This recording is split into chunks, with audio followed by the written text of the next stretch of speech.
Hello, everyone. Welcome to Leadership Across the Table. Today, we have the honor and privilege to speak with Natalie Stout of the Realty Firm here. She is a local business owner, leader, all the things. Natalie, I know most people know you, but tell us a little bit about yourself and kind of how you got started. Awesome. Yeah. I'm thankful to be here at Beacon Legacy Group. And I've been in real estate for 17 years. And I was born here, raised here, graduated from Tennessee Tech University, and planted my roots into real estate 2007, 2008-ish.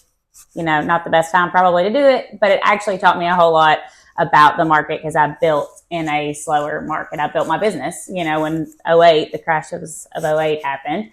And so I worked for a local company here for 5 years. And then I met my business partner, Kim Maynard-Means, who's also a real estate appraiser and broker. And we joined forces and opened the Realty Firm in 2012. We've absolutely loved just being a part of the community, being a part of real estate, and core values of how we were raised. I was born and raised in Putnam County, farmer's daughter, and Kim was also raised. Farming was very strong in her family in Overton County. So we're very down-home Tennessee people that absolutely love selling Tennessee. So it's kind of what led us to starting our own company. And I think that's what's kept us thriving through changing markets. Yeah, like speaking of those changing markets, obviously you started in 08. Things are very different now. Like, what have you kind of seen, and what do you think the trends are going to be like going forward? Well, I'll tell you this. It's since COVID, everything is pre-COVID real estate and post-COVID real estate, because as it did for a lot of businesses, it changed our businesses. For Tennessee, everybody wanted to get here in COVID. Like that was it. We were a red state that stayed open, and people wanted to come here because there was only 3 states that stayed open to work. And so people were like, as soon as we can move, we're moving there. We've read about it. I think the internet has been, I know that sounds like so prehistoric for me to even say that, but pre-COVID, I watched in 2008 when I was posting my listings on Facebook, and my broker was worried about like the guidelines and laws that I could be breaking. Yeah. Because like that real estate had not caught up to how we advertise. We are governed by, ethics and associations that on how we advertise. So it was learning that. That was a big learning curve. But that just shows you back in Facebook, like I said, 08, that wasn't even a place where real estate agents were advertising yet in our area. They may have been doing it in other areas. So I think for a long time, people didn't know about Little Cookville, Tennessee.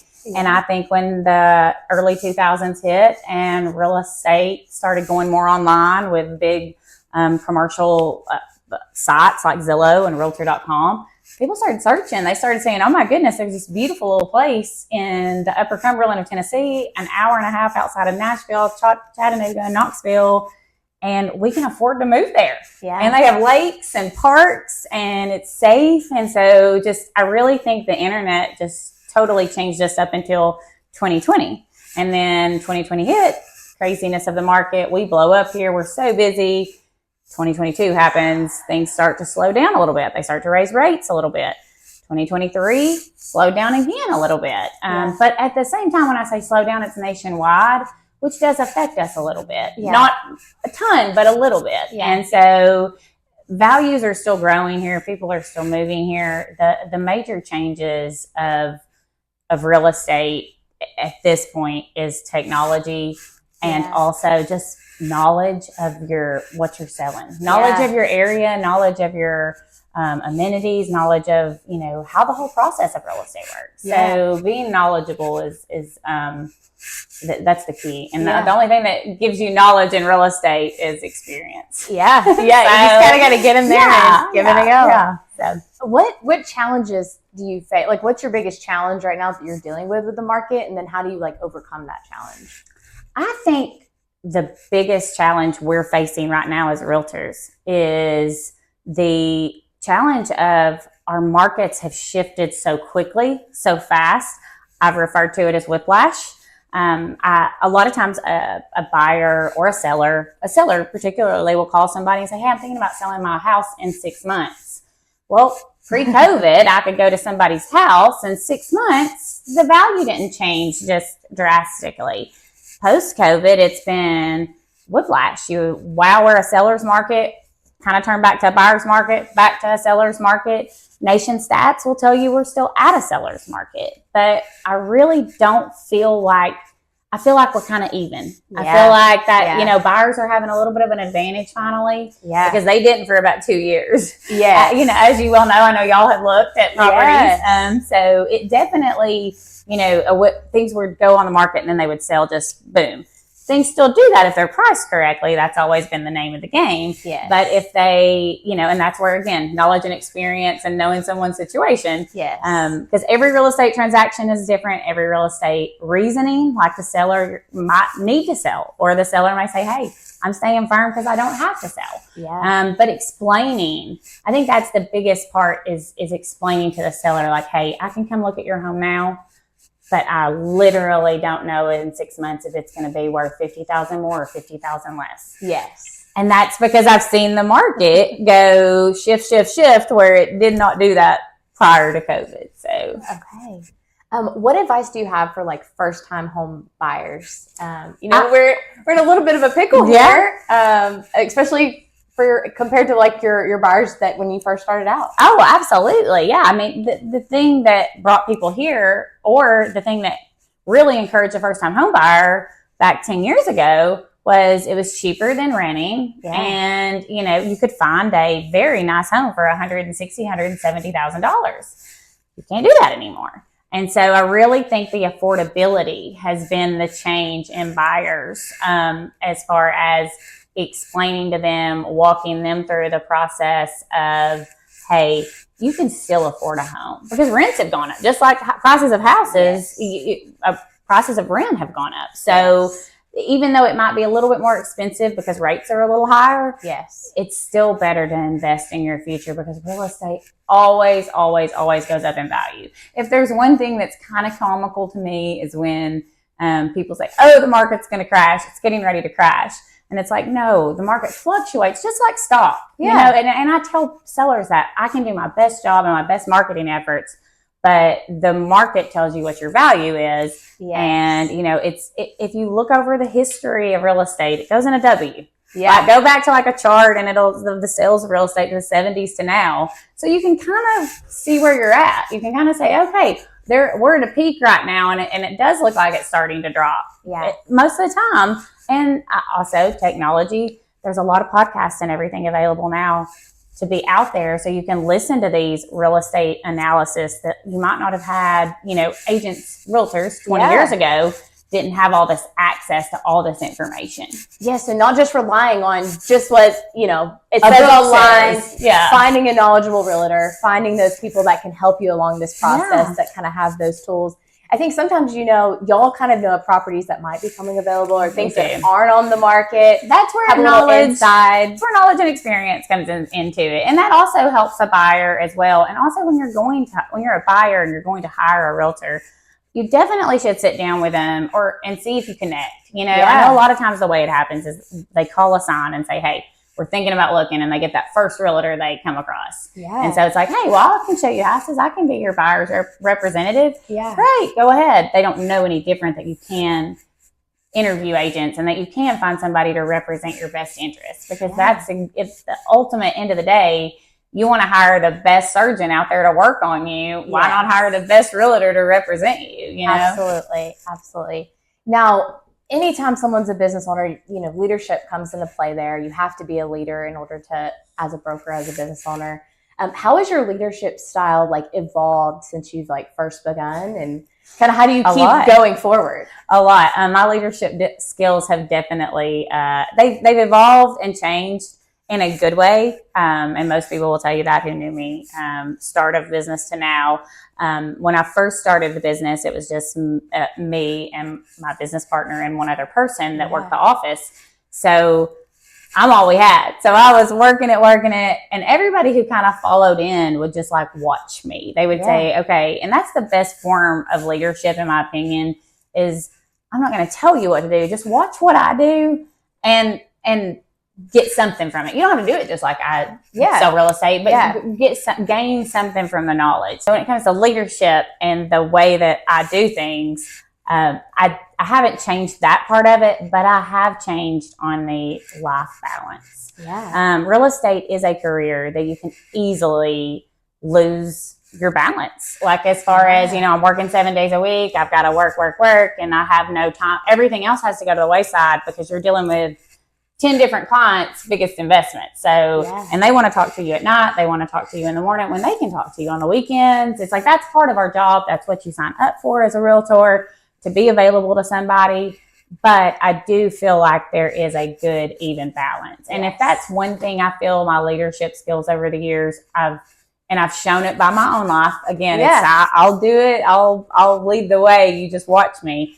But I have shown that you can definitely be a successful agent and broker and still have a life. Still be able to go to the lake. Still be able to go ride my horse. Still be able to go and do the things. Go to your kids' ball games. Not have to worry about oh my goodness, like where am I dropping the ball? And I think technology as well. Everything's on our phone. Everything's on a computer. So it's very easy to be accessible. There's no reason to not be accessible. It's just I might be able to say, hey, like I'm not available today, but I can call you back tomorrow first thing. And as long as people get communication, that is key. Yeah. So again, leadership, that's to me, it's a watch how I do this and see what you can learn from it. Definitely. Now, you mentioned your horse. Mm-hmm. I've seen the posters everywhere, the Cowgirls in Real Estate. We've been to a rodeo. We've seen you ride. Okay. Tell me how that kind of started, because I'm from Mississippi. I had a farm. I had horses growing up. That was I did. Yeah. When we first moved here, I was like, tell her, who's that? Like, that is so cool that they have something that's a little different, Horses kind of grab everybody's attention. Well, it went into my work-life balance. That actually goes right into this. I had been working real estate just tons and no life outside of it. And I think the year I started riding, I had sold like 30 million that year. And when you talk about 30 million back then, 7 years ago, that's more like 60 million now because everything's basically doubled in price. Yeah. So that's how many transactions I was doing and volume. And so I needed an outlet. And I don't have children. My business partner was like, look, you need a hobby. So back when I was younger, I used to barrel race and ride horses with one of my best friends who also grew up on a farm not far from me. And it just kind of was one of those things I always was like, if I ever have time, I want to get back in it. So when my business partner said, start riding horses, I was like, okay, started back to the basics, went and got basic lessons, just had a ride, did that for a year, and then started boarding my horse at some friends' houses in their farm, and his wife barrel raced. And so I got back into it that way. And it's just become like an obsession, love for rodeo, and I've brought on at least 4 people who were rodeo athletes to work for me and get their license, because I'm like, hey, you could be good at this. Yeah. So Ashley, who works with me on the Cowgirls, and then Shara Adcock, who works with me, and then in my Smithville office, Clark Adcock, who is our producer or main producer there. All have rodeoed, and really it's just like anything. If you can see somebody's got a passion and a drive to work with people and just a good work ethic, they're going to be a good realtor. You got to love to work with people in the public. Yes. But it is a very rewarding business, and I think that some of the most honest, hardworking people are your people who grew up on farms and ranches and even, worked cattle and horses. I just think that they know all about hard work. Yeah. So that's kind of the rodeo life for me. Yeah. So let me ask you really quick. So, from our end, we steal a lot of real estate. We plan legacies. Mm-hmm. We kind of help them get that property to the next generation. Do you see any of that? Like when you're working with clients, like do you ever work with attorneys or anyone in that process of helping like with estate planning? Absolutely. I've handled a lot of estates over the years. I've handled a lot of divorce cases. It's a definite different anomaly with an estate because you have to make sure. I actually ran into an issue that I had never ran into before. I knew the family who was selling the estate, so I wasn't referred by the attorney, which I have a couple of attorneys who know that I'm well versed in estate sales. And typically what I do is I go by what the attorney tells me to do in the law. And of course, always try to make it as easy as possible on the family, with it being an estate. So recently I had a deal with a estate that I was referred to, by a past client. And the attorney said, sure, go ahead. It's ready to list. And so I was like, great. So go do listing documents, and we go to close, and the actual personal property had been put into the probate, but the real estate had not been put into probate. Now there was a will, and there was, multiple heirs, all this way. It definitely just shot the deal into like over mode for the closing attorney of, I need all these signatures. We need to get this into and again, all of this I'm kind of saying, this is definitely Beacon Legacy Groups. This is y'all's expertise, but this is why it's also important to hire someone like y'all who know what you're doing, because I did not know this attorney that was handling the deal, had never really heard of her, but she didn't bring the she didn't bring the real property into the probate, but told them go ahead and sell it. So we did damage control, and we got it done. And what also comes with hiring a good real estate agent is also having a closing attorney that is going to be able to be well diverse in estates and walking people through that. Not just a closing company. There's a big difference when you hire someone to close a property for you, and it's an attorney that's behind you, versus a title company with no attorney. Because if you have an attorney, they can get on the phone and they already know the legal docs and the system and what they need to do to get in place to get this closed. Yeah, so that's something that we definitely see. Estate planning and real estate, we've seen it, become very close. We have seen, if you can do the pre-planning to where you don't get in a situation like you just explained, where you're at the 9th hour trying to fix everything. I think, with pre-planning, we can kind of prep family members of what to expect, how they're going to sell it, how they're going to do things. So yeah, we definitely see, how real estate corresponds to our business a lot. Oh, absolutely. And it's important to make the family members feel comfortable throughout the process, because most of the time it's emotions are involved. They are selling their family farm or their grandparents' house or their aunt, her property. It's like, and they need not only guidance of what to do, they also need a shoulder to go, hey, this is a lot emotionally, and I might need to take my time, versus a high pressure sales. So you got to know how to be able to kid gloves go. At the end of the day, this is someone's life and livelihood and their family. You just have to. You guys know how it goes, because you become close with them. You're like, hey, I'm going to walk you through this. That's what makes you love your business. Yes, they're definitely grieving. They need someone to help.